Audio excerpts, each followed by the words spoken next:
खुले का सपना है, कौन यहाँ पर अपना है। आँख खुले का सपना है, कौन यहाँ पर अपना है। और सपने में क्यों खपना है, सपने में क्यों खपना है। सपने में क्यों खपना है, सपने में क्यों खपना है।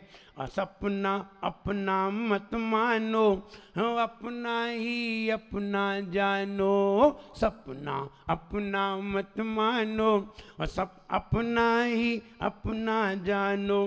है अपना ही आगे हो, अपना ही आगे अपना साथ निभाए रे। जीवन है पानी की बूंद, कब मिट जाए रे हो। जीवन है पानी की बूंद, कब मिट जाए रे। होनी अनहोनी हो, होनी अनहोनी, कब क्या घट जाए रे। जीवन है पानी की बूंद, कब मिट जाए रे हो। जीवन है पानी की बूंद, कब मिट जाए रे। एक दो पल का मेला है, ये संसार झमेला है। एक पल दो पल मेला है, एक दो पल का मेला है, ये संसार झमेला है। और चलना तुझे अकेला है, चलना तुझे अकेला है। चलना तुझे अकेला है, चलना तुझे अकेला है। हम जब सारा कुछ त्याग कर चुके, बाहर की चीजें हमने त्याग कर दी, त्याग करने के बाद आकिंचन्य धर्म हमारे जीवन में आ रहा है। आकिंचन्य धर्म ही ये कह रहा है, किंचित भी कोई भी वस्तु मेरी नहीं है। और बिल्कुल सही भी है। सारी वस्तुएं शरीर के लिए निर्मित हुई हैं, सारी वस्तुएं शरीर ने निर्मित की हैं, और सारी वस्तुएं शरीर के ही काम आने वाली हैं। चाहे वो मकान हो, परिवार हो, व्यापार हो। अरे ये शरीर भी हमें पराई वस्तु से मिला है, पराए लोगों से मिला है। और पराए लोगों से मिला है तो ये मेरा कैसे हो सकता है। हम इस शरीर में आ गए हैं, लेकिन ये शरीर मेरा नहीं है। हम भले ही मकान में रहते हैं, लेकिन मकान मेरा कैसे हो सकता है। ऐसे ही हम शरीर में रहते हैं, लेकिन शरीर मेरा कैसे हो सकता है। हम शरीर में हैं थोड़े समय के लिए, शरीर में अपना समय गुजारने के लिए आए हैं, कर्मों को भोगने के लिए आए हैं। अच्छे कर्म अच्छे वस्तुओं का निमित्त दिलाते हैं, खराब कर्म खराब वस्तुओं का निमित्त दिलाते हैं। इन निमित्तों को भोगने के लिए हम इस शरीर में आए हैं, लेकिन इस शरीर को हमें अपना कहना उचित नहीं है, क्योंकि ये अपना है ही नहीं। अभी तक हम आई अपना अपना मानते हैं, आई कहते रहे हैं। आई के साथ फिर मी लग जाता है, फिर माई लग जाता है। जब आई सब्जेक्ट हमारे साथ होता है तो ऑब्जेक्ट भी उसके साथ हो जाता है, और अगर सब्जेक्ट को समाप्त कर दिया जाता है तो ऑब्जेक्ट भी खत्म हो जाता है, नॉमिनेटिव भी खत्म हो जाता है, पजेसिव भी खत्म हो जाता है, सब खत्म हो जाता है। जब हम ही यहाँ नहीं रहेंगे तो हमारा दुनिया में रह क्या जाएगा। शरीर ही हमारा नहीं रहेगा तो फिर बताइए सारी वस्तुएं किसकी रह जाएंगी। मकान किसके लिए बनवाया गया, शरीर के लिए। परिवार किसने बनाए, शरीर ने। परिवार किसके लिए, शरीर के लिए। आप ये बताइए आपके लिए दुनिया में क्या चीज है, आत्मा के लिए क्या चीज है। तब हमें पता चलता है आत्मा के लिए सिर्फ साधना है। हम साधना के बल पर ही अपने आत्म तत्व को एकत्व कह सकते हैं। अभी तक तो हम अन्यत्र भावनाओं में पड़े रहे, अभी तक तो ये कहते रहे ये मेरा नहीं है, ये मेरा नहीं है, परिवार मेरा नहीं है, व्यापार मेरा नहीं है, शरीर मेरा नहीं है, मकान मेरा नहीं है। अभी तक तो ये कहते रहे। अब ये कहिए मैं एक हूँ, मैं अकेला हूँ, मैं गायक स्वभावी हूँ, मैं ज्ञान दर्शन स्वरूपी हूँ, मेरा दुनिया में कोई नहीं है, मैं तो सिर्फ गायक स्वरूपी हूँ। ऐसा जो भाव किया जाता है वह आकिंचन्य भाव पैदा करता है।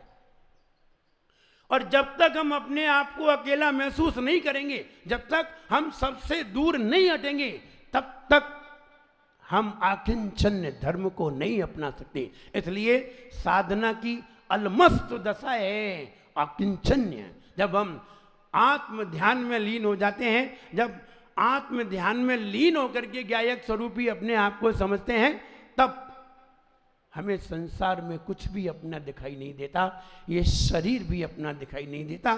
ऐसा जानने के लिए, ऐसा स्वीकार करने के लिए, ऐसा मानने के लिए, ऐसा अनुकरण करने के लिए और ऐसा अनुभव करने के लिए व्यक्ति को सब कुछ त्याग करना जरूरी है। इसलिए उत्तम त्याग धर्म पहले आया। उत्तम त्याग में सब कुछ त्याग करा दिया। उत्तम सोच में अंदर के भाव का त्याग करा दिया, अंदर में राग द्वेष का त्याग करा दिया, सारी इच्छाओं का त्याग करा दिया। उत्तम त्याग के दिन बाहर की वस्तुओं का त्याग करा दिया। अब बाहर की वस्तुएं भी खत्म हो गई, अंतरंग का इच्छा का जो परिणाम था वो भी समाप्त हो गया। अब हम अकेले रह गए। हमने बाहर में शरीर का भी त्याग कर दिया। अब हम अकेले रह गए और अकेले पड़े हैं और अकेले ही समझ रहे हैं, और अपने आप को अकेला समझना ही आकिंचन्य है। एक पहलवान अपने परिवार के साथ रहता था। उसके 4 बच्चे थे, पत्नी थी, परिवार था। परिवार के साथ आराम से रहता था। एक दिन किन्हीं कारणवश उसे जेल में बंद कर दिया गया। जब जेल में बंद कर दिया गया, अब वो किससे बात करता? कोई परिवार वाला नहीं था, पत्नी नहीं थी, बच्चे नहीं थे, कोई भी नहीं था। अब अकेला बैठा बैठा ही धीरे धीरे उसने अभ्यास किया, और अभ्यास करने के बाद वो अकेला एकांत में बैठ करके अपनी आत्मा से बात करने लगा, अपने आप खुद ही बात करने लगा। उसे आकिंचन्य धर्म समझ में आया कि दुनिया में कोई अपना नहीं है। हम किसको अपना समझते हैं, और जिसे अपना समझते हैं वो अपना है भी या नहीं है। कहीं किसको यहाँ अपना कोई भी है नहीं अपना, कहीं किसको यहाँ अपना कोई भी है नहीं अपना।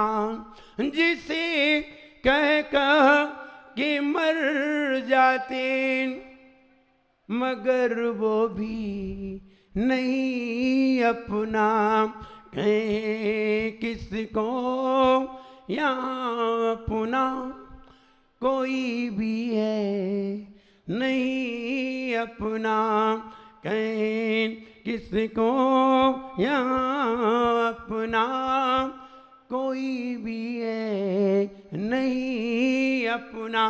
लेकिन व्यक्ति अपने आप को ही भूला हुआ है। दूसरों को तो अपना समझ रहा है, लेकिन अपने आप को भूला हुआ है।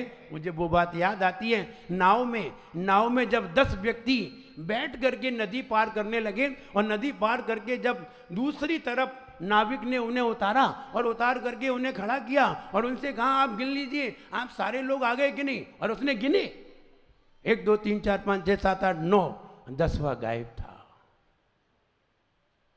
10वां व्यक्ति नहीं मिला। बोले हम तो वहां से 10 आए थे, यहां तो 9 ही रह गए। फिर उसने गिने 1 2 3 4 5 6 7 8 9, फिर उसने कहा 9 ही हैं।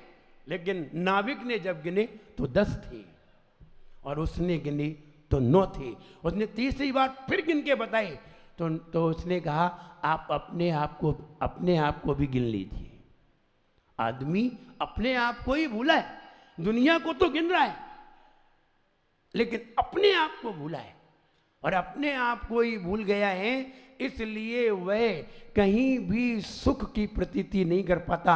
ढूंढता है, इधर उधर ढूंढता है। अरे जरा भगवान के दर्शन करने जाइए और भगवान के चेहरे की ओर देख करके बताइए कि भगवान किसकी ओर देख रहे हैं, भगवान किसकी चिंता कर रहे हैं। अगर किसी की चिंता करते होते तो भगवान बहुत दुखी होते। वे सिर्फ अपने आप में बैठे हैं, किसी को भी अपना नहीं समझ रहे हैं। शरीर को भी उन्होंने अपना नहीं समझा, और वो अपने आप में ही बैठ गए। जब अपने आप में बैठे तभी उन्होंने अपने आप को प्राप्त किया। हम ये कहना चाहते हैं, 24 घंटे में हम कितने समय तक परिवार के लिए सब कुछ करते हैं, व्यापार के लिए सब कुछ करते हैं, शरीर के लिए सब कुछ करते हैं और 24 घंटे शरीर के लिए करते हैं।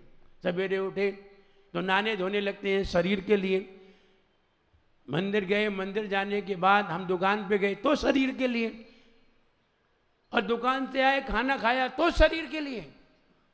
सारा काम शरीर के लिए ही किया करते हैं और सवेरे से शाम तक शरीर की सेवा में ही लगा करते हैं और शरीर की सेवा में लग लग करके अपनी जिंदगी पूरी समाप्त कर देते हैं। अंत में हमें जब अपना दिखाई नहीं देता, अपना कुछ मिलता नहीं है, फिर हम बाद में जब अंत समय आता है तो बड़े दुखी होते हैं, बड़े रोते हैं और ये सोचते हैं हमने दुनिया के लिए तो किया लेकिन अपने लिए कुछ भी नहीं कर पाया। अब हम भगवान की अदालत में जाएंगे, क्या जवाब देंगे? भगवान पूछेंगे तुमने अपने लिए क्या किया, तो हम क्या कहेंगे? इसलिए हम अपने लिए करें, हम ही दुनिया में सबसे ज़्यादा ताकतवर हैं, हम ही दुनिया में श्रेष्ठ हैं और हम ही अपने जीवन में सुख पैदा करने वाले हैं, हम ही अपने जीवन में दुख पैदा करने वाले हैं। जब हम शरीर के लिए कोई कार्य करते हैं तो दुख अपने आप चारों तरफ से एकत्र हमारे पास हो जाते हैं, और जब हम अपने लिए कोई कार्य करते हैं तो हमारे पास जितने भी सुख की चीज़ें हैं सब हमारे पास आने लगती हैं। तो हम अपने लिए भी सोचें, दूसरे के लिए भी सोचें। अगर दूसरे के लिए सोचते हैं, दूसरे के लिए ही सोचते रहते हैं तो हम पूरी जिंदगी दुखी रहते हैं, और अगर हम जितने समय अपने लिए सोचते हैं तो हमें जीवन में सुख उत्पन्न होता है, हमें जीवन में शांति नजर आती है और हमारी जीने की इच्छा होती है। कभी कभी दूसरे के लिए जीते हैं, दूसरे के लिए करते हैं, कभी कभी दूसरों के कारण मरने की भी इच्छाएं हो जाती हैं, कभी कभी सुसाइड करने का मन आ जाता है दूसरों के कारण। अपने कारण कभी भी मरने का भाव नहीं होता, अपने कारण तो जीने का भाव होता है, लेकिन दूसरे के कारण हम मरते हैं, दुखी होते हैं, और दुखी होते हैं तब हमारी समझ में आता है कि हमने कभी धर्म जीवन में नहीं अपना पाया, हमने कभी अपने आप को अकेला महसूस नहीं कर पाया और हम इसी झंझट में पड़े रहे। और आचार्य महाराज कहते हैं, बैठ अकेला दो घड़ी मन मंदिर में जाया कर, बैठ अकेला दो घड़ी मन मंदिर में जाया कर, मन मंदिर में जा कर के झाड़ू रोज लगाया कर। तो वो ये कह रहे हैं कि तुम सवेरे से लेकर शाम तक का अपना निरीक्षण करो कि हमने परिवार के लिए तो इतने घंटे दिए। कोई मना नहीं करता है, अगर तुम्हारा परिवार है तो कोई मना नहीं करता है कि तुम बच्चों के लिए 2 घंटे नहीं दो, 2 घंटे बच्चों के लिए दो। कोई मना नहीं करता है पत्नी के लिए समय नहीं दो, पत्नी को भी 4 घंटे दो। कोई मना नहीं करता है कि तुम व्यापार के लिए समय नहीं दो, व्यापार के लिए भी समय दो, 4 नहीं 8 घंटे का समय दो। लेकिन अपने लिए भी 1 घंटा बचा करके रखो, और अपने लिए आपने 1 घंटा बचा करके रखा है तो तुम्हारी ये भी समझ में आएगी कि मैं अकेला हूं, और ये भी समझ में आएगी कि मेरा परिवार है। दोनों बातें समझ में आनी चाहिए। अगर तुम्हें अधर्म की बातें ही करनी है तो तुम परिवार की बातें करोगे, और जब धर्म की बात करोगे तब कहोगे मैं अकेला हूं, मैं बिल्कुल अकेला हूं, तब ये तुम्हें महसूस होगा। हम ये कहना चाहते हैं कि अपने आप को समझना बहुत कठिन है। बच्चा रोया, और बच्चा रो रहा था। जब पिताजी ने पूछा कि बच्चा क्यों रो रहा है, तो बच्चा घुटने चल रहा था और सामने उसकी परछाई पड़ रही थी, और परछाई पड़ रही थी, सामने बल्ब जल रहा था और बल्ब की छाया उसके ऊपर पड़ने के बाद आगे बढ़ रही थी, तो वो रो रहा था। छाया पकड़ने के लिए बार बार आगे बढ़ता और छाया और आगे बढ़ जाती। जब पिताजी ने पूछा बेटा क्या पकड़ना चाह रहा है, बोले हम उसे पकड़ना चाह रहे हैं, उसका सिर पकड़ना चाह रहे हैं, ये हमारे आगे आगे जिस सिर चल रहा है इसको पकड़ना चाह रहे हैं। बहुत प्रयास किया उसने। जब आधा 1 घंटे प्रयास करने के बाद वो दुखी हो गया, रोने लगा, तो उसके पिताजी को एक युक्ति सूझी कि इसको कैसे इसकी खोपड़ी पकड़ा दें, इसकी छाया कैसे पकड़ में आएगी। तो उसने कहा तुम इसे पकड़ना चाहते हो? बोले हाँ। बोले छाया तो कैसे पकड़ी जा सकती है? लेकिन फिर भी पिताजी ने एक उपाय बताया और उन्होंने ये कहा कि बेटा देख तेरा ये हाथ है, देख तेरी छाया पड़ रही है। बोले हाँ पड़ रही है। तू अपने सिर को पकड़ना चाहता है, ये तेरा ही सिर है और तेरे सिर की छाया है। बोले हम छाया को पकड़ना चाहते हैं। तो उन्होंने कहा तू छाया को कैसे पकड़ सकता है, छाया तुझसे आगे आगे चलेगी। लेकिन फिर पिताजी को युक्ति सूझी तो उन्होंने उसका ये हाथ उसी के सिर पे रख दिया और कहा देखो पकड़ गई। बच्चे ने देखा, हाँ बिल्कुल छाया पकड़ ली हमने, क्योंकि मेरे हाथ में ये तुम्हारा हाथ था और तुमने सिर को पकड़ लिया तो छाया पकड़ गई। तो छाया में देखा कि छाया पकड़ गई है तो बच्चा शांत हो गया। हम ये कहना चाहते हैं हम अपने आप को ही नहीं पकड़ते और दुनिया को पकड़ते हैं। और आचार्य महाराज ये कहते हैं आज तो अकेले होने का दिन है, आज तो एकांत में बैठिए और सब कुछ का त्याग करिए, सभी का त्याग करिए, आंख बंद करके स्थिर बैठिए और स्थिर बैठ करके मुनिराजों की तरह ध्यान मुद्रा में बैठिए और ध्यान मुद्रा में बैठ करके एकांत में जहाँ कोई भी आवाज़ ना आए और शांत बैठ करके अपने आत्म तत्व का अनुभव करिए। फिर उसका अनुभव करिए। तू ज्ञाता दृष्टा रे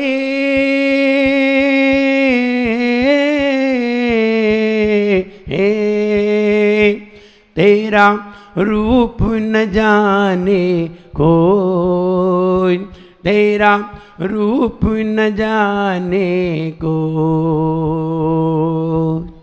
बाहर से रस रूप गंधमय, बाहर से रस रूप गंधमय, भीतर रूप न कोई रे, भीतर रूप न कोई, तेरा रूप न जाने कोई, तेरा रूप न जाने कोई। तू ज्ञाता दृष्टा रे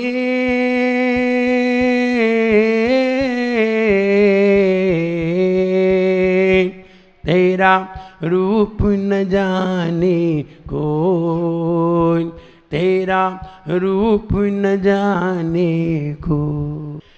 एक दो पल का मेला है ये संसार झमेला है, और चलना तुझे अकेला है, चलना तुझे अकेला है। मोह बहुत अलबेला है, मोह बहुत अलबेला है, और सबको यहाँ धकेला है।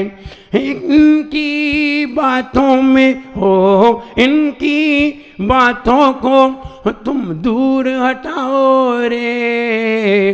जीवन है पानी की बूंद कब मिट जाए रे, हो जीवन है पानी की बूंद कब मिट जाए रे। जय बोले उत्तम किंचन्य धर्म की जय।